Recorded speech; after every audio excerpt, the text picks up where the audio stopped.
We interrupt this bulletin to inform you that Athalor is super dead. Hi everyone, it's Detention. Yeah. This is episode 101. Which one of my surviving cast members wants to do the recap? I can. Okay, well, sure. There it is. One of these days we'll do one. We'll do a solo episode and you'll have no choice. True. Okay, so on episode 101 of our short 8-part miniseries on Ioth Academy, we discussed plans in the temple, or the was it the court? Athalor's court. Place? It's a temple. Athalor's it's a court. It's both. Yeah. Discuss plans to kill Athalor with some ritual, or maybe, as Anna suggested, kill Lamriel instead to kind of sever the connection with Athalor that way. But either way, the plan that we had to rescue the sage and all was compromised with this Lamriel interference, so had to find a solution. After a little bit of talking, Garnet goes outside to try to send a message to Aros, but hey, Pevom's standing there, guard, so she kind of gets really mad and tears into him, and he apologizes for a bunch of stuff, even stuff he doesn't know, but mostly for being a big dummy and not communicating things clearly. And actually, told Garnet that his main priority was her in his knighthood duty. But Garnet was still fucking pissed, so yeah, I just kind of was bitching at him some more. And yeah, the other guard that was there was real awkward about it. That was quite the conversation over here. But Garnet goes back in, collects Mason, and tries to actually go to Inaros. Forcefully was made by Marisont to be escorted by some Bronthan guards. Unsuccessfully tried to ditch those guards. Still ended up going anyway. So Garnet and Naros can have that little conversation, or Naros could explain his kind of side of the story, not trying to actually betray Garnet and everything.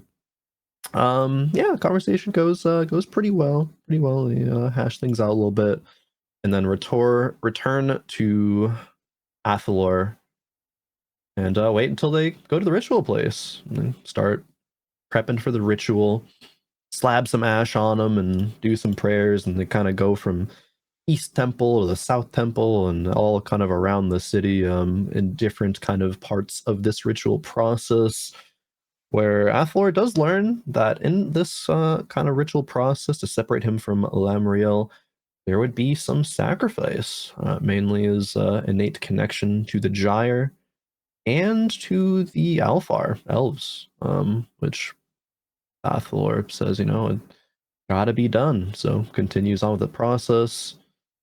He makes a gesture of giving Ariana's friendship places that he has to Mantra. A bunch of fire is going to happen, and he'll probably incinerate the bracelet. Ask Mantra to write some kind of runes of bravery for him before they go into a big room with a pyre, a bunch of Bronthan priests, very high-level clerics and spellcasters, with Garnet leading this process, and they'll start casting. Garnet gives the go-ahead, and they fucking obliterate him with like 11 flame strikes. Shit was crazy. He dies, gets actually reduced to ash, and they collect the ash and wait until the ritual can be finished. And until at the very least our next episode. Go ahead and give yourself a point of inspiration for that one. My first comment before we get into Detention is that slab some ash on him sounds dirty. I don't know how, but it sounds dirty. It sounds like a euphemism. You're not wrong.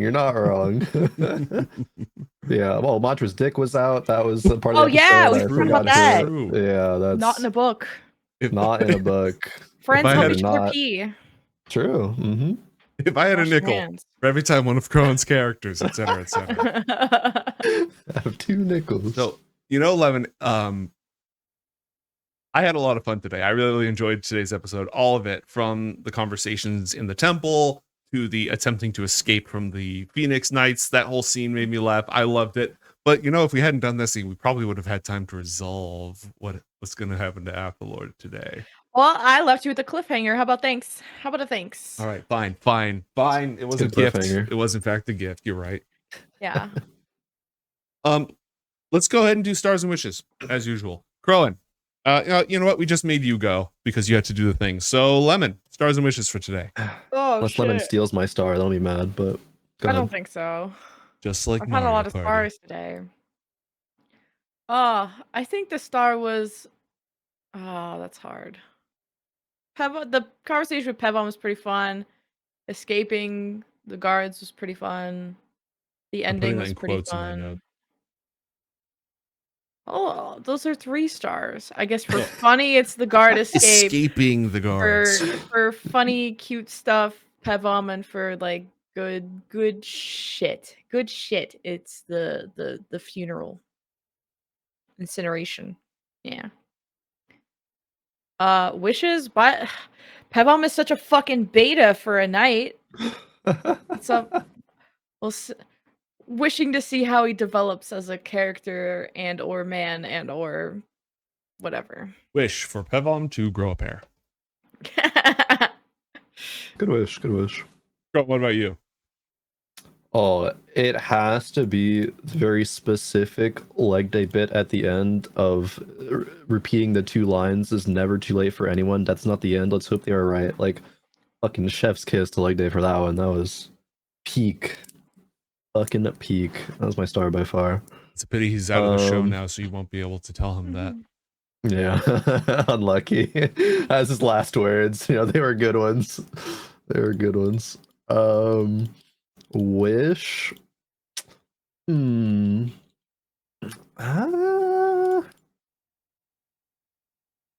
is a hard one. I don't know actually. I'm thinking back to the conversation one of the parts of the conversation while Garnet and Mantra were walking about the Garnet not feeling like everything was like going like really bad, naming a bunch of like people. So maybe it's just I don't know how to word it. For characters to act in a way that Garnet is able to feel safe enough to place trust in them, that will not be kind of wavering, which if it happens or not, who fucking knows, depends on a lot of factors, but I just want Garnet to be happy. Oh. And here I thought your wish was going to be for someone to take advantage of those feelings. No, I would never. I don't. I gotta say, when during that conversation, it was really hard for me not to echo in Garnet's. Just the word alone. Right? You said that alone, and I was just. Yeah.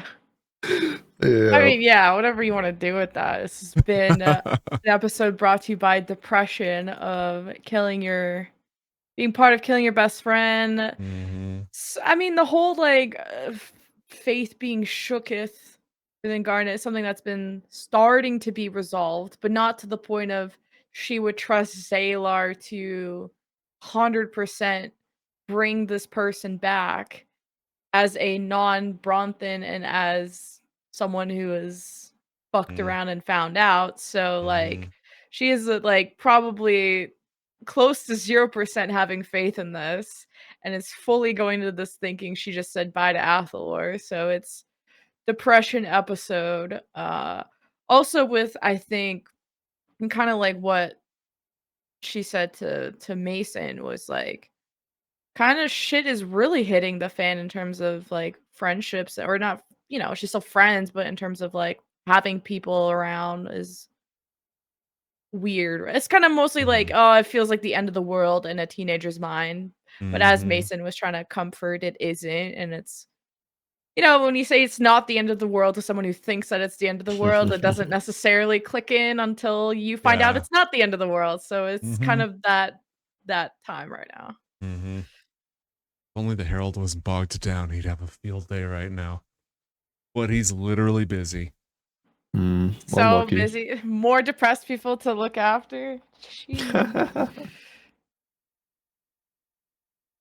was about to say. Oh yeah, I was gonna say the last time that this death and reincarnation shit happened, it worked, but it didn't change the person's personality, right? Like it got rid of Alexander's connection to the Herald, but getting rid of his power was like the one thing that triggered him more than anything else, because feeling powerless was his biggest fear. So he wasn't exactly grateful for it, and he made things worse after that. So that's got to be like, yeah, it works. That's great. Who cares? So what, right? Yeah. Does work though. I kind of honestly forgot what happened during that. I thought it was that time when we had to roll the 1 or the 2 on whether you died That or was not. That's another Is time. that a different That's thing? Oh. post Renin, I think. Mhm. Coming back that time, but the first time was when we were going to Ioth office. Yeah, what was it exactly before actually? But it wasn't the same time though. Oh, okay. Yeah, because you went to the office. Might have been the night of nightmares, I think, because Harold was like up to some shit, and Alexander got to tap into that power, and I think Garnet was just like worried for him and had done the healing touch thing before that cut him off from his power, and was like really scared because the Herald was he was basically channeling the Herald's full power. If it wasn't this, it was something similar. It went for like, let me, can I help you? Can I like help you with my healing hands? And just the power went off and purged his pact with the Herald from him. And so they weren't even enemies at that point. But Alex was so messed up from it and so unhappy that he just went to any infernal that would hear him, which is how he ended up with oh no, I think that was because the Herald is the one who helped you set the trap in the book for Ioth. Yeah, So I set the trap after the whole like being separated from the Herald thing, and just went back to Ioth's office and waited, and then Ioth came back and then had a little chat, and then Ioth fucking put him in some kind of like I don't know what the spell was, but put him in something, and then he just listed off the fucking Infernals after that. Yeah. Imprison. I think he did imprisonment and stuck you in a gem. Yeah. Yep. That was it. And then you're like, well, I've had, my friend killed me and took away my power, so I've got nothing left now. So first come, first serve. Yeah. So the memories around that aren't necessarily excellent. Is the point. I think that's ultimately where we were going with that. Maybe the vibe is different because it was like we were purging like an evil. Garnet really wanted and was committed to doing this. The situation is obviously not purging evil per se, and it's like only part of it is evil and whatever. And then Garnet obviously is reluctant to actually doing it because friend. So yeah, she was stressed, trying to like hype herself up to be like, oh, if I don't believe this is gonna work, then it's not gonna work. And right. The king's like trying to give her a pep talk, and she's shut the fuck up, like it's just making it worse. Shut up. Like for Garnet, does the intent of it being like this time it's like actually intentional, you're going on with it, you know that you're doing it kind of thing, different than like the Alex situation of like, oh, it just kind of happened, but this time it's like you can, and it's more again just intentional. That change it at all? I think it like the first time it was like willed, like she felt like her will was guiding this, and she felt that connection to Zaylar, and it was like, yeah, it's fucking happening. And this time it's like, I haven't gotten any word from Big J up there, or Big Z, I should say, and we are quite literally burning a child alive for no reason, which is different from other children we've killed, but it's different. It's surprising how often the never mind. How many happens kids has Garnet killed now? See, I think that's why I was like waiting for Detention to talk about this. Of just like, I think why Garnet has just not wanted to go through with this is because Athalor doesn't deserve it, and she feels like everyone who has died so far has deserved it in her mind. And even if there's like a 1% Naomi, right? Well, it was. I've talked about why that was justified in her mind. Like, the way Mhm. that she was willing to kill anything and anyone to make sure Ariana was safe and happy was, like, even something she considered for Athalor of, like, "How do I just scrap this whole thing to make sure he's doesn't have to go through with this? Or how do I take his pain away?" Like, trying to, either absorb some of the pain somehow, to considering the void ritual, but she thought, if there was anything to void, it could accidentally void. Like, for example, she was considering if you could pull on the magical tether that is the connection between the two, could the void magic sever it or somehow like drain the one side or something? But then anything that could go wrong there would mean either voiding Athalor or his mind, to it not working and whatever, to obviously fucking around with the void while in Brontha is not going to be very helpful, to now convincing Brontha, hey, don't worry, I have a better idea. It involves an evil book, was probably not going to fly. And with how confident they all sounded about their process, it was like, all right, trust the process. But she was definitely considering, like, how do I just scrap Mhm. this whole thing for this not to Mhm. happen? Because I care more about Athalor and his happiness and safety than even all of these people. Like, it's kind of like that was home versus Athalor was like definitely in that balance, but it kind of like going back to like, oh, if this doesn't work, she'll hate Brontha. But if Mhm. like she fucks it up, she'll hate herself, and then that is all still a possible thing. So Mhm. if they mess it up, that could be her resenting Brontha and then whatever consequences happen from that. So this will be an interesting next episode. There's a Surely lot it'll all in the go according to balance. plan. Yeah. Mhm. So, did you catch me explaining why Uncle's shit just keeps breaking the rules in today's episode? It's not something that Garnet or Mason was actually privy to. It's something that Athalor learned. The Oh, flesh, something. because you said it's in Yeah. the flesh, right? Yeah, like he is physically, his body is linked, like has during the conversation suddenly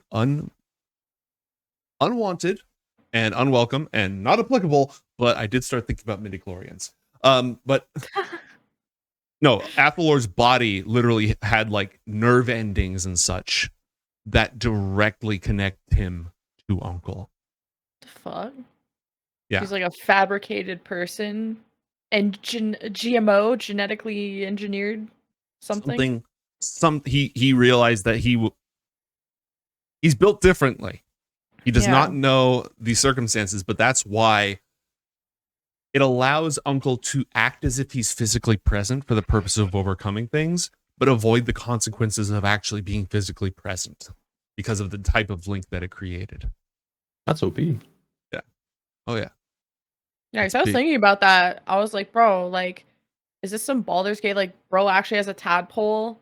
Because I was like, wouldn't we have like fucking known there was a tadpole by like, I don't know, Mhm. any magical detection means? I was like so convinced he had a tadpole after just tinfoiling today. No. The real tadpole was the genetic modifications we made along the way. I'm gonna say something else. Oh, you probably could have talked El now into going to rescue the sage.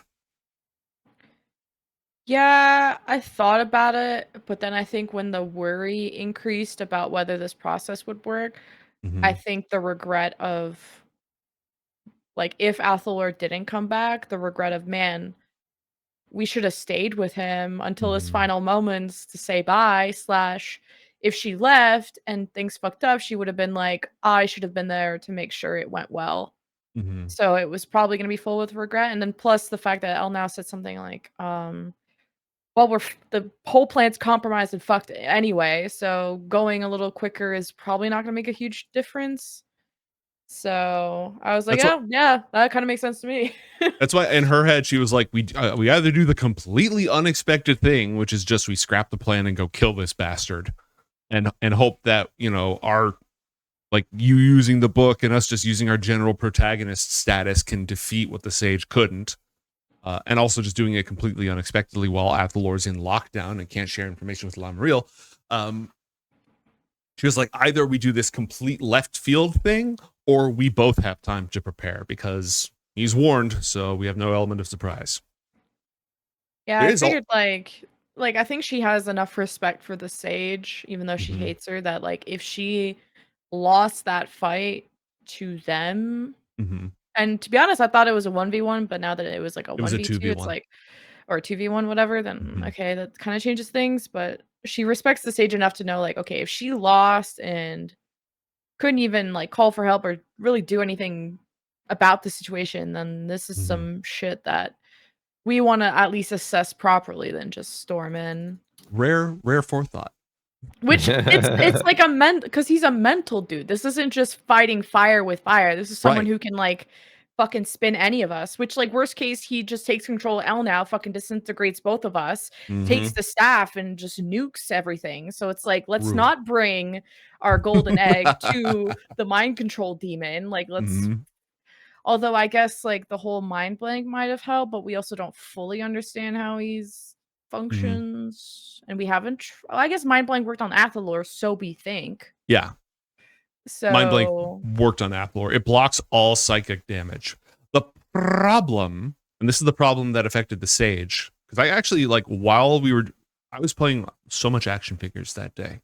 The amount of action figures that day was unprecedented and illegal. But the problem is that before he became an Ulitharid, which is a mega mind flayer, not just a normal mind flayer, he was a very high level abjurer. And abjurers are really good at counterspell and dispel magic. So not only can he do brain stuff to you, but he can also like when it was 2v1 and I was rolling the whole thing out, they just were counterspelling. They had more people, they had more reactions, they had more counterspells. They were just constantly like yeah, that's why bringing Untamala was like sort of part of that plan, because we need more counter spells to counterspell the counterspell of the counterspell. Yeah. I feel like I had something else, but it's running away from me. Did either of you have anything else that you wanted to comment on or bring up? I was thinking of the Garnet child kill count. I think it's 3, right? What? Who's the third? Naomi, Athalor. Alex, Athalor. Oh, Alex. If you think he's Yeah. a child, sure. I mean, Alex at the time. Naomi deserved it. Alex Naomi deserved it. Look, we're not the count No, doesn't just- involve yeah. who came back, and the count doesn't involve like actually, does Alex count twice? He's alive, so fuck I guess. it. I guess. Yeah. It It's only depends at on- 1.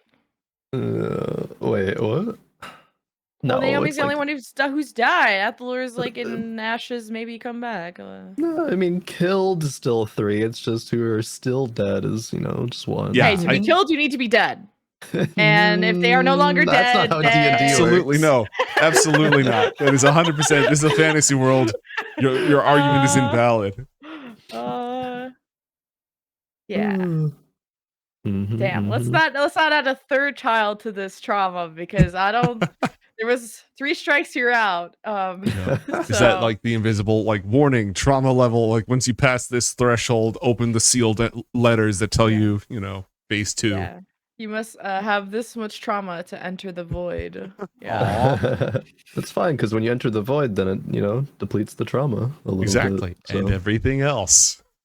And Dude, the I cycle almost continues. lost it when you were like, I was like having this like a trauma dump on you, and you were like, "Don't you think you're cherry picking all the negatives?" And I'm like, "She just say I'm only focusing on the negatives, bro."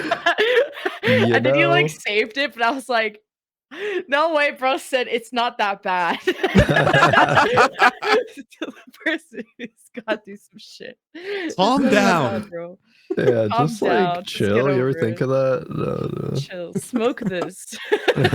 True. You see some more Let's day. go to I Dream got World. some. Yeah. Yeah.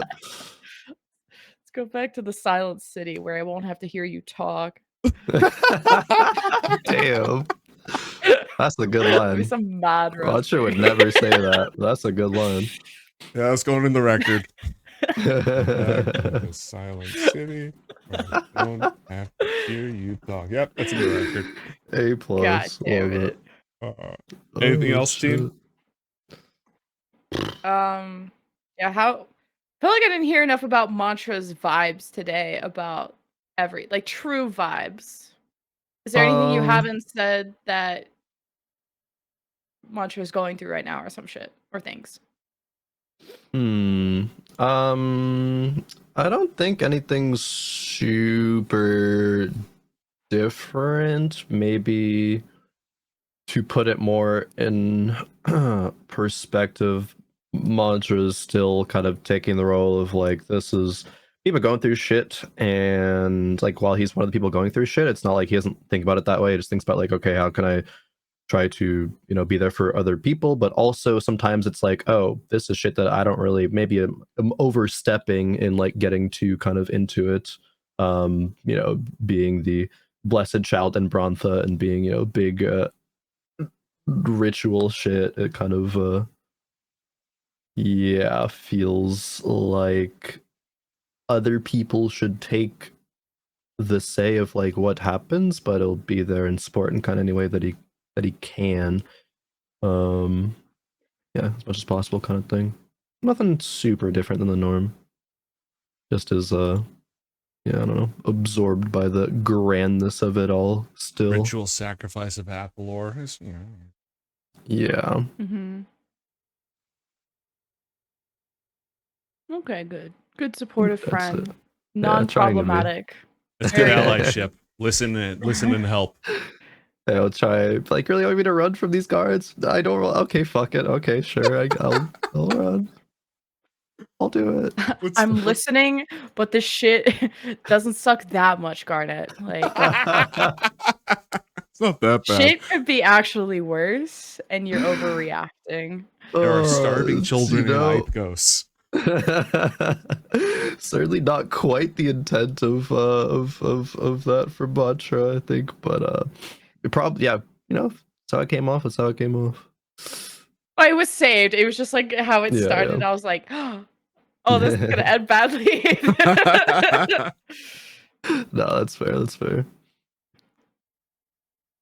I guess if there's anything else, it's that you probably could have lost those guards if you tried. Like, I figured, but I had already wasted like 10 minutes just goofing around that I was like, I need to advance the plot. I appreciate you being a team player on that. I was also like, okay, so if you did escape and they were like, Marison, we lost your daughter, would she be like, whatever, she'll be fine? Or would she be like, there are probably Icon assassins in this city right now. I am like all hands on deck. We are finding this person. Neither of those would have gone well. That was kind of a no. Like, if you'd escaped, I don't know what the right move for her would have been. I think it ended up like just common sense, like, hey, we should probably get like a guide person to bring us to wherever the fuck this is. To like, it wouldn't hurt to have protection in unknown times. And all she was really worried about is them being snitches. And then the whole, well, you'll see what happens to my friend. Snitches do in fact get stitches. So, and it's like, the whole I'm not gonna talk to a Naros thing wasn't gonna fucking last anyway, so might as well just get it over with. Right. I'm already in trouble maneuver is completely valid. Yeah. All right, gang. Any other closing thoughts? Oh, I 100% thought he betrayed her, by the way. I was ready Yeah? to run into that conversation full yelling. I had all this like yelly shit because I thought it was he thought that I ratted him, because who else would have betrayed him other than me, because he's the one discussing with me. And it was what, me, Mason, and him doing this conversation. And then he gets ratted out like as soon as that ends. Like, how does he not blame me? So I was figuring he thought it was me, then Dono walled me. You ass. Then like Dono walled me because he thought he was mad, or is mad at me. Finds out he's not on the council. I thought he was like in jail, because it's like, oh, like you betrayed Brontha, treason, your ass is grass, like you're gonna get executed. And it was obviously so much less worse than what I thought. He was like, I would never betray you, golden retriever vibes. Love you. And I'm like, I don't know how to react. I was mad at you. It totally got the awkward vibes. What's the thing about Inaros is that he's been around long enough and he's enough of a crafty statesman to know that there are always X factors, right? Like he wasn't immediately going to assume that you ratted him out because he knows. I thought he lied when he said, "Oh no, I didn't think it was you," or "Oh, I'm chilling." Like what? have a soul. What do you mean? Well, he was just like, logically, there would be a lot of interested parties in this, and until I have more information, I'm going to play it cool. He is Fair enough. He's I don't know if he's a chess master, but he understands how the game is played. He's a cool character. Thanks to Boop, the art. Very good art. Mm. Really. That whole character started with the art. Like, I got legs sent over the art, and I was like, well, fuck it, I guess you're in this game now. This character's in. All right, gang. I'm gonna go ahead and call it. Next week, I will see the two of you and not Athalor, because Leg Day is dead forever, and if you die in the game, you die in real life. All right. Okay. Oof. All right. A rough one, Garnet. How could you? Class dismissed. You're next.